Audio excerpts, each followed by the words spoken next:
این پست و مقام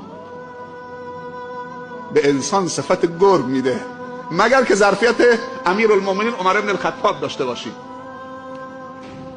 عمر بن الخطاب ظرفیت پست و مقام داشت.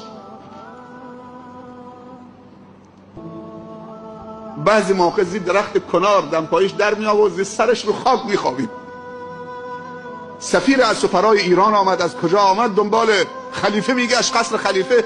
گفتم برید خلیفه رو ندیدید؟ گفتن نه. یکی گفت بله دیدمش که از شهر خارج میشد، فکر میکنم به این مسیر رفت. حالا که رفتن که زیر درختی دمپایش در آورده، زیر سرش رو خاک خوابیده. عدلت فنمت، عدالت کردین تو راحت خوابیدید.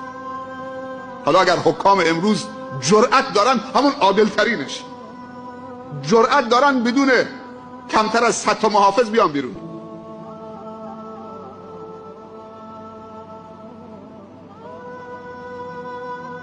عادل ترینش در دنیا پیدا بکنید.